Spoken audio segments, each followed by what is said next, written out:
நான் ஒரு திமுக குடும்பத்தை சேர்ந்த ஒருவர். தமிழ் இன உணர்வு அரசியல் கொண்ட ஒரு அமைப்பாக அந்த காலத்தில் இருந்தது. என்னை ஆர்எஸ்எஸ்க்குள்ள அவர் எடுத்துட்டு போறாரு. அப்போ ஆர்எஸ்எஸோடு எனக்கு ஆர்எஸ்எஸ்ஸினுடைய கருத்தியலுக்கும் நமக்கும் ஒரு முரண்பாடு ஏற்படுது. சமஸ்கிருதம் அனைத்து இந்துக்களின் தாய்மொழி, அதிலிருந்து வந்ததுதான் மற்ற கிளைமொழி. ஆகவே தமிழ் கூட சமஸ்கிருதத்தில் இருந்து வந்த ஒரு மொழிதான். சங்க இலக்கியத்தில் சமஸ்கிருத வார்த்தைகளே இல்லை. சமஸ்கிருதத்திலிருந்து தமிழ் மொழி உருவாகல, சமஸ்கிருதத்திலிருந்து தமிழ் பிறந்தது என்று சொல்வது தவறு என்று நான் சொன்னேன். எனக்கு பொறுப்பாக இருந்த ஆர்எஸ்எஸ் தலைவர்லாம் இப்படிலாம் நீங்கள் பேசக்கூடாது, நம்ம அப்புறம் நான் உங்களுக்கு விளக்கம் சொல்கிறேன், நம்ம அப்புறம் தனியாக உட்காந்து பேசுவோம். ஆர்எஸ்எஸ் என்கிற இயக்கம் ஒரு ஆரிய பிராமணிய நலன் சார்ந்த ஒரு இயக்கம் அப்படின்றத நான். இந்து என்று அவர்கள் சொல்வது ஒரு போலினா, ஏன்னா இந்து என்கிற ஒரு மதம் இல்லவே இல்லை. இந்த உலகத்துல இந்து என்கிற மதம் இல்லவே இல்லை. அது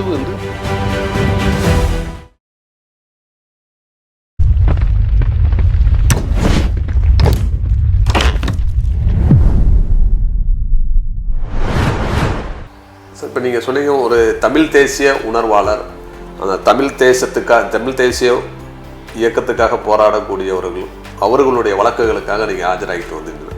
பட் இருந்தால் நீங்கள் ஒரு தீவிரமான ஒரு ஆர்எஸ்எஸ் தொண்டராக இருந்ததாக சொல்கிறாங்க. அது எந்த அளவுக்கு உண்மை? ஏன் ஆர்எஸ்எஸ் அமைப்பிலிருந்து அதனுடைய சித்தாந்த கொள்கையிலிருந்து அப்படியே முற்றிலும் மாறுபட்டு தமிழ் தேசிய உணர்வாளாக மாறினீங்க? அது எது உங்களை மாற்றுனுச்சு? நான் ஒரு திமுக குடும்பத்தை சேர்ந்த ஒருவர்.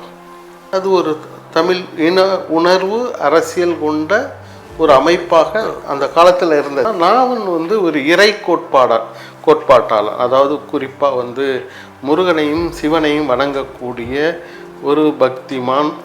அதே மாதிரி அந்த ஒரு வெஜிடேரியன், அதாவது புலால் உண்ண மாட்டேன், அது மாதிரியான ஒரு இறை நம்பிக்கை உள்ள ஒரு நபர்.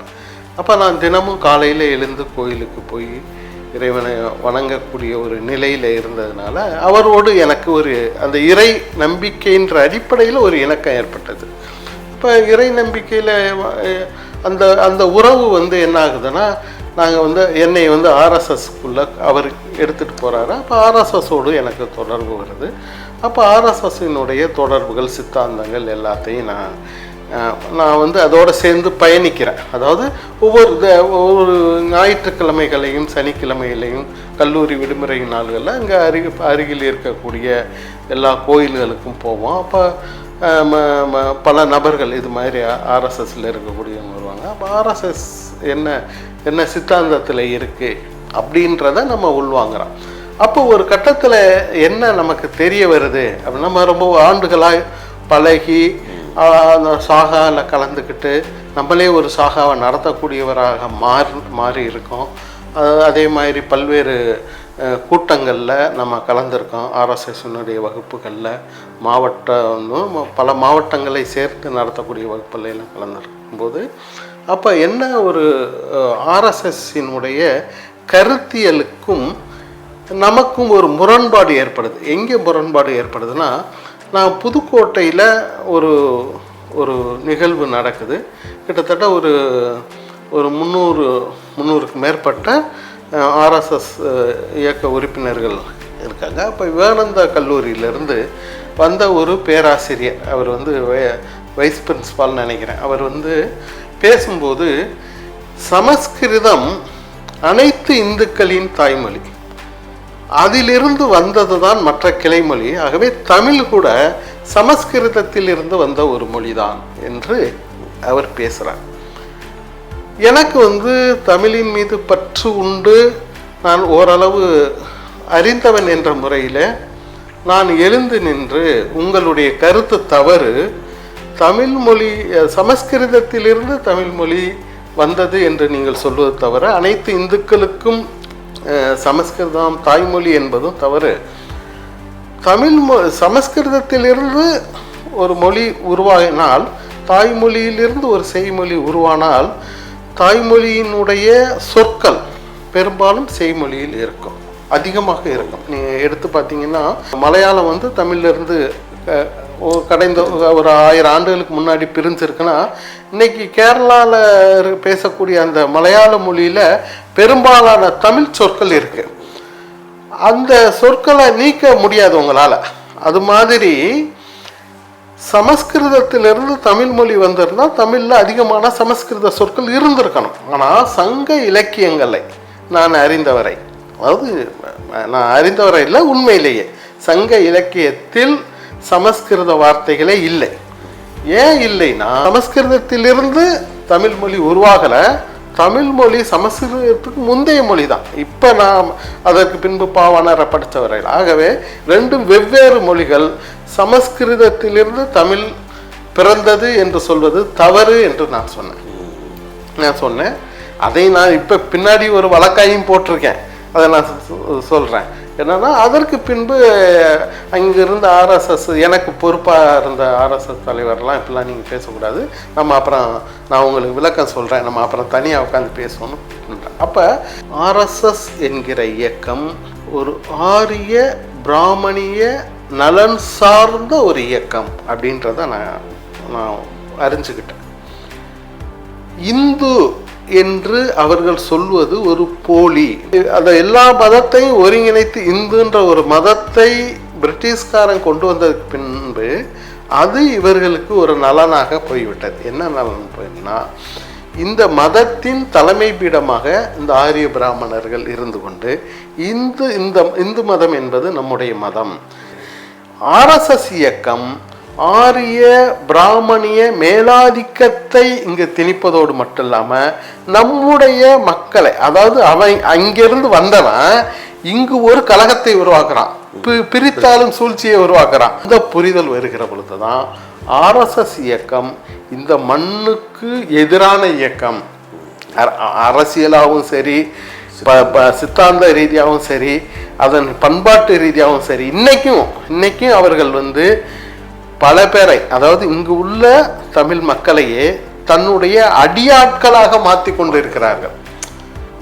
ஏதோ சிலம்பம் கத்துக்கிறான், அது கத்துக்கிறான், இது கத்துக்கிறான்னா இவன் அடியாளா போறான். அவனுடைய அரசியல் சித்தாந்தத்தின் அடியாளாக இவனை மாற்றி கொண்டு இருக்கிறான். அப்படின்றதுனாலதான் நம்முடைய முதல் எதிரியே ஆரிய பிராமணிய சித்தாந்தமான அந்த ஆர்எஸ்எஸ் என்று நான் கருதி அதிலிருந்து வெளியில இன்னைக்கும் இஸ்லாமிய இயக்கங்களை சேர்ந்தவர்களுக்கு நான் உதவி செய்யறேன்னா அதுதான் காரணம். அவர்கள் நம்மளுடைய சகோதரர்கள். இன்னைக்கு எங்கேயோ இருக்கிற ஒரு பாண்டே, எங்கேயோ இருக்கிற ஒரு சர்மா இங்கே உட்கார்ந்துக்கிட்டு இந்த கோயில் சிவன் கோயில், அதாவது தஞ்சாவூர் சிவன் கோயில் ஏன் கோயில் நீ நுழையக்கூடாது, மீனாட்சி அம்மன் கோயில் ஏன் கோயில் நுழையக்கூடாதுன்னா, நேத்து வர ஆறுமுகமா இருந்தவன், சின்னத்தம்பி அம்பலமா இருந்தவன், அவனுடைய பரம்பரை கட்டின கோயில், அப்படி சொல்ல போனா அவனுடைய பரம்பரையும் நம்ம பரம்பரையும் கட்டின கோயில அவன் உள்ள நுழையக்கூடாது, நீ நீ வேற இறைவனை வணங்குற, உள்ள நுழையக்கூடாதுன்னா அவனுடைய ப்ராப்பர்ட்டி. நான் கேட்குறேன், ஒரு ஆறுமுகம்னு ஒருத்தர் இருக்காரு, அவருடைய பையன் 2 பேர்னு வைங்க. இந்த 2 பேர்ல ஒருத்தன் இப்போ வெளிநாடு போறான், வெளிநாடு போயிட்டு பார்க்குறான், தென்னாடுடைய சிவனே போற்றி, எந்நாட்டவருக்கும் இறைவா போற்றின்னு நம்ம சொல்றோம். அவன் போய் பார்க்குறான், வடநாடுகள் மேற்கத்திய நாடுகளில் எங்கேயுமே சிவன் கோயிலை காணாம், எல்லாம் கிறிஸ்தவ கோயிலாக இருக்கு, சில இதில் இஸ்லாம் மதமாக இருக்கு. எந்நாட்டவருக்கு இறைவனா அவன் இல்லையே அப்படின்னு அவன் கிறிஸ்தவ மதத்துக்கு மாறுறான்னு வைங்க.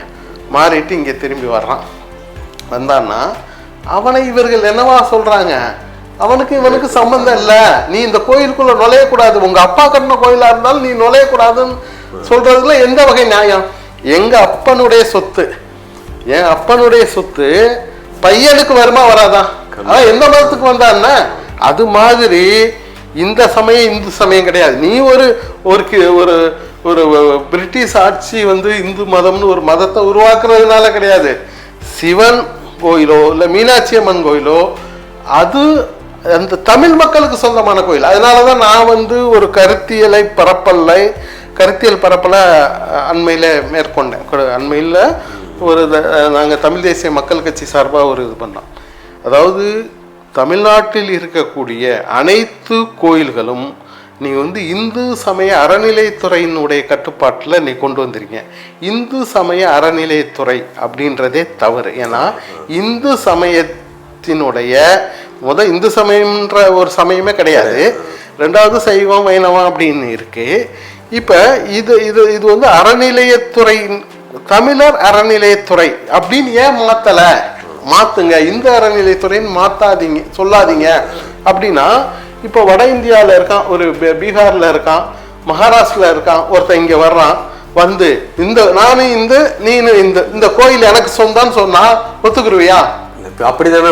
இல்ல ஒத்துக்கிற முடியாதுன்ற. நான் ராஜராஜ சோழன் கட்டினது பாண்டியன் கட்டின மீனாட்சி கோயில இருக்கட்டும், ராஜராஜ சோழனுடைய கட்டட்டும், ராஜேந்திர சோழனுடைய கோயிலா இருக்கட்டும், கங்கை கொண்ட சோழபுரமா கோயிலும் அது தமிழர்களுக்கு சொந்தமானது. அவன் இஸ்லாமியரா இருந்தா கூட அவன் உள்ள நுழையலாம். நீ வணங்காம போ, இது உன்னுடைய முன்னோர்கள் கோயில், உனக்கு உள்ளே போவதற்கு அனுமதி உண்டு. அவன் யார்? வடநாட்டுல இருந்து வந்தவன் வந்து இந்த கோயில்ல எப்படி உரிமை கொண்டாட முடியும்? இது மிகப்பெரிய ஒரு மோசடி. அது நம்முடைய ப்ராப்பர்ட்டி. இது வந்து ப்ராப்பர்ட்டி ரைட்ஸ். நீங்க ஒரு இறை அப்படின்றத மீறி அந்த கோயில்களுக்குள்ள உள்ள நகைகளும் சொத்துக்களும் உங்களுடைய சொத்து. அதுதான் நான் ராமசாமியை வந்து ஈவேராவை வெறுக்கிறது காரணம். இது நம்மளுடைய ப்ராப்பர்ட்டி. நம்ம முன்னோர்கள் எல்லாமே கோயிலா கட்டி அதுக்குள்ள நீங்க பத்மநாபபுரம் கோயில் பார்த்தீங்கன்னா கோடிக்கணக்கான நகைகள் இருக்கு. யாருடைய நகை? வட இந்திய மோடிக்கு சொந்தமா இல்ல அமித்ஷாவுக்கு சொந்தமா அந்த கோயில்? சேர மன்னர்களுடைய, நீ சேர மன்னனுடைய கோயில் அது. சேர மன்னர்கள், அது தமிழர்களுடைய சொத்து அது. அப்படி பார்க்கும்போது நீங்க தமிழ்நாட்டில் இருக்கக்கூடிய எல்லா கோயில்களும் தமிழர்களுடைய சொத்து. இந்த கோயிலின் பெயரை நீ இந்து அறநிலையத்துறைன்னு எப்படி வைப்ப? நம்ம நேர்மையா சிந்திச்சு பாருங்க. இந்த ப்ராப்பர்ட்டி யாருக்கு சொந்தமானது? இந்த ப்ராப்பர்ட்டி தமிழர்களுக்கு தான் சொந்தமானது. அப்படி தமிழர்களுக்கு சொந்தமான சொத்தை, ஒரு கோயிலை தமிழர் அறநிலையத்துறைன்னு நீ கொண்டு வரணும். அதை விட்டுட்டு இந்து அறநிலையத்துறைன்னு கொண்டு வந்து எங்கேயோ இருக்கிற ஒரு காஷ்மீர்ல இருக்கிற ஒரு பண்டிட்டு அவனுக்கு இந்த கோயிலுக்கு சம்பந்தம் எப்படி நீங்க கொண்டு வர முடியும்? அதுதான் சொல்றேன். இது முழுக்க இது மாதிரியான ஒரு அரசியலை அவர்கள் செய்கிறார்கள். நம் மொழியின் மீது ஒரு ஆதிக்கம் செலுத்தி, இந்த மொழி எங்களுடைய மொழியில் இருந்து உருவான, அவனுடைய தாய்மொழி சமஸ்கிருதம், அவனுடைய தாய்மொழியிலிருந்து வந்தது தமிழ் மொழி என்று ஒரு பொய்யான பிரச்சாரத்தை அவன் செய்யறான். அது உண்மை இல்லை என்பது எல்லாருக்கும் தெரியும். வரலாற்று ரீதியாகவும் அரசியல் ஆய்வாளர்கள் எல்லாருமே ஒரு காலத்தில் அவர்கள் வந்து தொடர்ச்சியாக, நான் வந்து தமிழ் இலக்கியம் படித்ததுனால சொல்கிறேன், அதாவது எல்லா ஆரியர்களும் சரி தமிழ் மொழியை அழிக்கணும், தமிழர் பண்பாட்டை அழிக்கணும், தமிழர் நாகரிகத்தை அழிக்கணும்.